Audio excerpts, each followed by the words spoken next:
Hello students, welcome to Manoj Gyan academy. आज आप लोग बताने वाला हूँ क्लास 9 का प्री बोर्ड एग्जाम जो हुआ है उसका आंसर की बताने वाला हूँ, और साथ में इसी प्रकार का आपका फाइनल बोर्ड एग्जाम में क्वेश्चन आएगा। तो ये देख लीजिए किस प्रकार का क्वेश्चन आपका फाइनल बोर्ड में आएगा। ओके, और उसे आप किस तरह से सॉल्व कीजिएगा ये देखिए।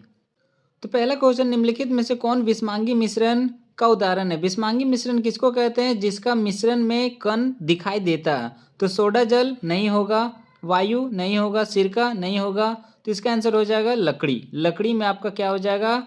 विषमांगी मिश्रण के कण दिखाई देते हैं। उसके बाद हाइड्रोजन परमाणु में कौन सा कण नहीं होता? हाइड्रोजन परमाणु में आपका हाइड्रोजन क्या होता है? जिसका परमाणु संख्या 1 होता है, तो इसमें प्रोटॉन की संख्या होता है पर न्यूट्रॉन की संख्या नहीं होता। तो इसका आंसर हो जाएगा option number B. Okay, next question है 300 के तापक्रम निम्नलिखित में से किसके बराबर होगा? तो आपका फॉर्मूला से बनेगा ये C इक्वल टू क्या होता है? K minus 273। ओके, तो K आपका कितना दे दिया? 300, तो 300 में आपका 273 जाएगा, तो कितना बच जाएगा आपका? 27, यानी कि आपका आंसर हो जाएगा 27 degree Celsius. Okay, next question है बुझा हुआ चूना में उपस्थित तत्व है। तो बुझा हुआ चूना का फॉर्मूला क्या होता है? CaOH का होल 2। ओके, यानी कैल्शियम, ऑक्सीजन और हाइड्रोजन। तो कैल्शियम, ऑक्सीजन, हाइड्रोजन इसका आंसर हो जाएगा। नेक्स्ट क्वेश्चन, निम्नलिखित में से किस यौगिक का परमाणुकता 5 होता है? तो नाइट्रोजन इसका देखिए 1 है और हाइड्रोजन 3, तो ये हो गया आपका 4, और ये 2 और 1 मिलकर ये हो गया 3, और ये कैल्शियम आपका 1 और ये 1 और ये 3, तो आपका इसमें आपका क्या है? टोटल 5 परमाणु है। तो इसका आंसर हो जाएगा ऑप्शन नंबर 3। सोडियम प्लस का सही इलेक्ट्रॉनिक विन्यास क्या होगा? तो सोडियम का इलेक्ट्रॉनिक विन्यास होता है आपका क्या? 11। तो 11 को अगर तोड़ेंगे तो 2 8 1 में टूटेगा, मगर यहाँ पर आयन बोला है तो इसलिए ये 1 हट जाएगा, तो बचेगा ओनली 2 8। तो इसका आंसर हो जाएगा option number 1। Okay, next question है पीतल किन दो धातुओं से मिलकर बनता है? तो कॉपर और जस्ता मिलकर आपका पीतल बनाया जाता है। तो इसका आंसर हो जाएगा option number A. Sodium oxide का सही रासायनिक सूत्र? तो सोडियम ऑक्साइड Na2O होता है, क्योंकि सोडियम की संयोजकता 1 होता है और इसका 2 होता है। तो इसका आंसर हो जाएगा Na2O। ओके, निम्नलिखित में से कौन डिल्टन प्रभाव? नेक्स्ट क्वेश्चन, निम्नलिखित में से कौन टिंडन प्रभाव प्रभावित कर सकता है? नमक का घोल, दूध, कॉपर सल्फेट का विलयन, इनमें से कोई नहीं। तो दूध जो है वो टिंडन प्रभाव को दर्शाता है। तो इसका आंसर हो जाएगा ऑप्शन नंबर सेकेंड। समस्थानिक का उदाहरण है। तो समस्थानिक क्या होता है? समस्थानिक जिसका परमाणु संख्या समान हो परंतु द्रव्यमान संख्या भिन्न भिन्न होता है। तो इसका आंसर हो जाएगा option number C. Okay, next question है CH4 का आणविक द्रव्यमान क्या होगा? तो कार्बन क्या होता है? 12, तो 12 6 में आता है, तो इसका 12 हो गया, और 4 तो जोड़ेंगे तो कितना हो जाएगा आपका? 16। तो इसका आंसर हो जाएगा ऑप्शन नंबर ओके। किसी तत्व का परमाणु संख्या A और परमाणु द्रव्यमान Z, तो उसके परमाणु में उपस्थित न्यूट्रॉनों की संख्या क्या हो जाएगा? तो परमाणु द्रव्यमान में आपको परमाणु संख्या को घटाएंगे Z माइनस A, तो आ जाएगा न्यूट्रॉनों की संख्या। तो इसका हो जाएगा option number B. Okay, next question है तत्व A और B संयोजकता क्रमशः 3 और 2 अतिश तत्व के संयोजन से बने यौगिक का सूत्र। तो A का संयोजकता आपका 3 है, B का संयोजकता 2 है, तो A का संयोजकता 2 पास चला जाएगा और B का संयोजकता A पास चला जाएगा। ओके, तो यानी कि A2B3 होगा, A2B3। तो इसका आंसर हो जाएगा ऑप्शन नंबर बी। ओके, जड़त्व की माप होती है। तो जड़त्व की माप किसका होता है? जड़त्व किसका? यानी द्रव्यमान से जड़त्व को निकाला जाता है। तो इसका आंसर हो जाएगा ऑप्शन नंबर सी। 1 kg भार कितने न्यूटन के बराबर होता है?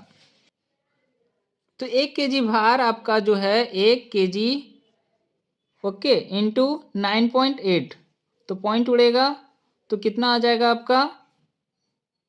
9.8 न्यूटन के बराबर होगा। ओके, संवेग किन दो राशियों का गुणनफल होता है? संवेग यानी P इक्वल टू क्या होता है? एम भी। तो द्रव्यमान और वेग, द्रव्यमान और वेग के गुणनफल को संवेग कहते हैं। ओके, कौन सदिश राशि नहीं है? सदिश राशि, सदिश राशि आपका वेग भी है, विस्थापन भी है, त्वरण भी है। तो इसका आंसर हो जाएगा ऑप्शन नंबर सी, दूरी। किसी वस्तु पर 5 न्यूटन बल लगता है और बल की दिशा में 2 मीटर विस्थापित होता है, तो किया गया कार्य क्या होता है? तो डब्ल्यू इक्वल टू फॉर्मूला क्या होता है? एफ इंटू एस डी, विस्थापन। ओके, तो 5 को 2 से गुना किया जाए तो 10 जूल होगा आंसर इसका।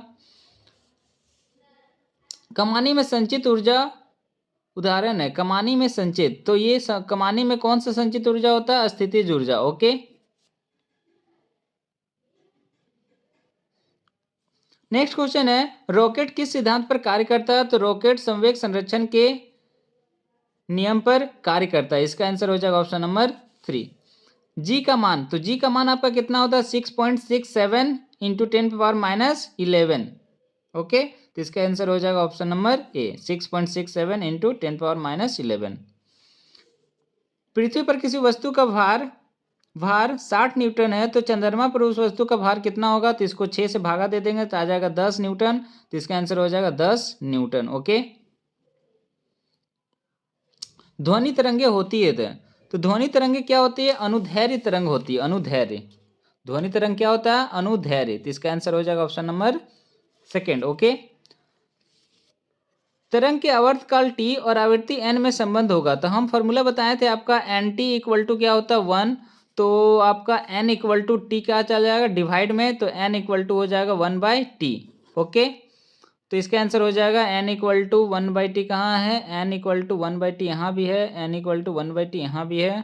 तो या तो आंसर आपका ये होगा या तो आंसर ये होगा, क्योंकि दोनों एक ही जैसा लिखा गया। ओके, प्रतिध्वनि सुनने के लिए ध्वनि सुरंत और श्रोता के बीच की न्यूनतम दूरी कितना होती है? 17.2 मीटर। ओके, नेक्स्ट क्वेश्चन है, एक हस्त शक्ति कितने वाट के बराबर होता है? तो 746 वाट के बराबर होता है। 1 HP कितने के बराबर होता है? 746 वाट के बराबर होता है। पादप कोशिका कौन सा भाग निर्जीव होता है? तो पादप कोशिका का कौन सा भाग निर्जीव होता है? कोशिका भित्ति। ओके, नेक्स्ट क्वेश्चन है, कोशिका में अनुवांशिक गुणों का सूचना कौन बनाता है? तो गुणसूत्र में होता है। ओके, नेक्स्ट क्वेश्चन है, प्रोक्रिएटिव कोशिका का उदाहरण है, तो प्रोक्रिएटिव कोशिका किसको कहते हैं? जीवाणु को कहा जाता है। ओके, नारियल में रेशे में कौन सा ऊतक पाया जाता है? तो स्क्लेरेनकाइमा होता है। ओके, नेक्स्ट क्वेश्चन, कोशिका झिल्ली के आर पर पदार्थों का आना जाना किस प्रक्रिया द्वारा होता है? तो विसरण के द्वारा होता है। ओके, निम्न में से कौन सा फ्लोएम ऊतक का भाग नहीं है? तो ट्रैकिड्स फ्लोएम ऊतक का भाग नहीं है।